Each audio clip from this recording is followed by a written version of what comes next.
بسم اللہ الرحمن الرحیم۔ میرے محترم سامعین، آج جو میں آپ کی خدمت میں شرعی مسئلہ ذکر کروں گا اس کا عنوان ہے کیا اس دور میں شرعی لونڈیوں کا تصور موجود ہے؟ یہ بعض احباب کی جانب سے پوچھا گیا ہے۔ میرے محترم سامعین، اس شرعی مسئلہ کا جواب خوب توجہ سے سماعت فرما لیجیے۔ جہاد کے دوران کافروں کے جو لوگ مسلمانوں کے ہاتھ آ جاتے تھے ان کے بارے میں مسلمانوں کو 3 اختیار تھے۔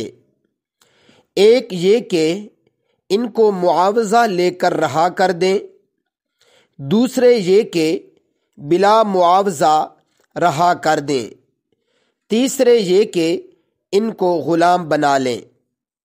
ایسی عورتیں اور مرد جن کو غلام بنا لیا جاتا تھا ان کی خرید و فروخت بھی ہوتی تھی۔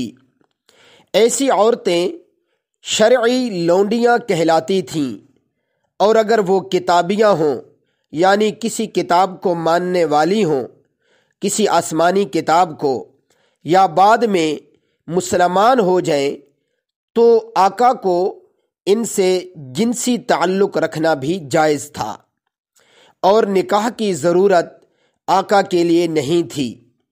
چونکہ اب شرعی جہاد نہیں ہوتا، اس لیے رفتہ رفتہ غلام اور باندیوں کا وجود ختم ہو گیا ہے، اور اب اس دور میں شرعی لونڈیوں کا تصور ختم ہو گیا ہے اور یہ سلسلہ بند ہو گیا ہے۔